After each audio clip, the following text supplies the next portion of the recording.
Welcome back, Endgame community. Here to help you with fantasy baseball for 2022, and we're heading into week 6 of the season. And I know you're here for some hitter waiver wire advice, so let's get right to it. Start with a name that jumped on the scene a couple of days ago, but you might have heard of him if you follow prospects and if you're deep into baseball. Josh Naylor, formerly a Marlins prospect, got flipped to the Padres a couple years ago and then to Cleveland.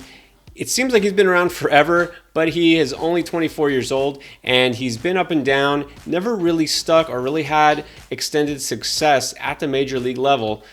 But it looks like it's finally all coming together now, and it's happening. The other day, 2 home runs, 8 RBIs in one game, including a grand slam, walked it off, and this is a guy that is now jumping onto the scene. It's time to buy in, and he's only 30% rostered across fantasy leagues. This is a guy who has massive power, 70 grade power. That's always been his thing, his calling card, and he's going to have a chance to have everyday playing time in Cleveland now, hitting in the heart of that order. So the RBI opportunities will be there.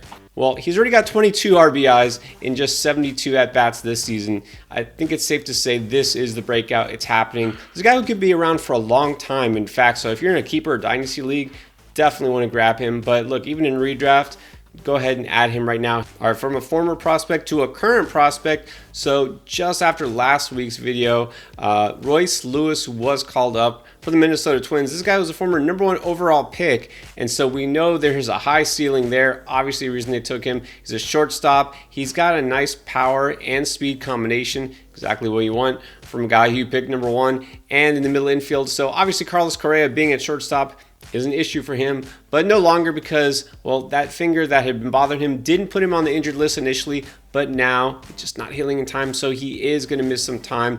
Lewis is going to have a chance to stick if he hits. Not really doing a whole lot just yet. He has picked up a few hits, but not going deep, not stealing bases. It will happen, right? Worth taking the chance. I mean, when you talk about looking for upside, this is it. So I would say use him as a speculative stash. You can throw him in your lineup if you need to. If it doesn't pan out, you cut him and you move on. Go on to somebody for next week. Now here's a player who is still technically a rookie this year, even though he debuted back in 2019. So I'm talking about Sheldon Neuse of the Oakland A's. Didn't really think we'd be talking about a lot of Oakland players this year, but look, somebody's got to produce in that lineup, right? So this is somebody who used to be with the Dodgers, kind of a utility infielder type, didn't really do a whole lot, moved to Oakland. Again, hasn't really made some noise, but this year, now at the age of 27, maybe this is when it comes together for him. Well, so far so good. He's hitting .292, driven in 14 runs so far, and surprisingly stolen 4 bases. All right, so this is a player who qualifies at first base, second base, third base. Again, not going to stand out in terms of massive power, speed, or even average, but he's going to do a little bit of everything, and so that balance is what is appealing. But look, mostly the fact that he's just hitting hot right now. It might cool down eventually, but you've got to ride the hot hand while you can. Now, he's up to over 50% roster, just barely, at least in Yahoo leagues.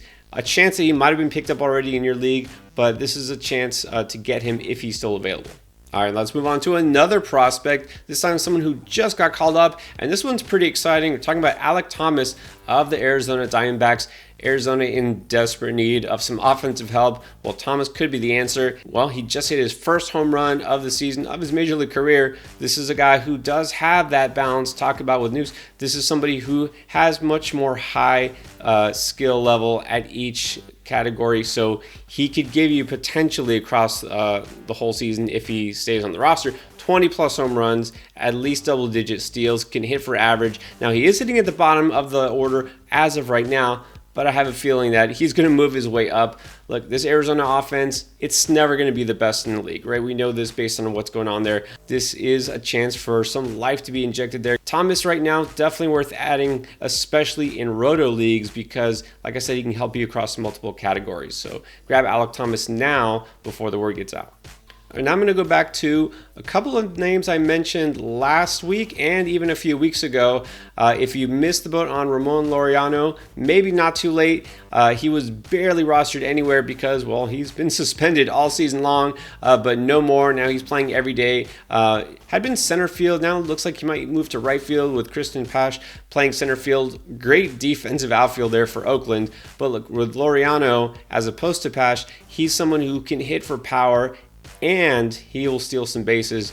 The average, we'll see what happens there, but this is a guy who can definitely contribute for fantasy. Laureano now up to 40% rostered, but there's a chance that if you're in a deeper league, or maybe your league late has just been snoozing, maybe they haven't been watching here, that he's still out there. So this is a time to grab him.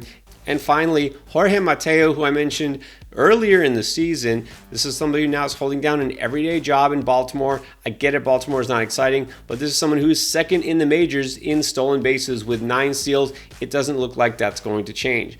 Look, talk over and over again the last couple of years about how stolen bases are becoming more and more rare, hard to get, and especially in fantasy, because as soon as somebody becomes a consistent producer, they get scooped up. I don't get why Mateo really hasn't been. Other than the fact that he's really not on a good team, he does have some power. I think it'll come around. He can at least get to double digits for you. And his average, no, it's not exciting, but look, compared to the fact that Major League batting average league-wide is, well, almost one of the lowest it's been in several decades. The fact is, his average isn't going to sink you as much as it would have in past years, so you can't weigh that too heavily against him. But again, don't you want a guy who's going to get you those steals? Unless you're playing in a points league, you should own Mateo. If he's out there, I have no idea why you wouldn't scoop him up now.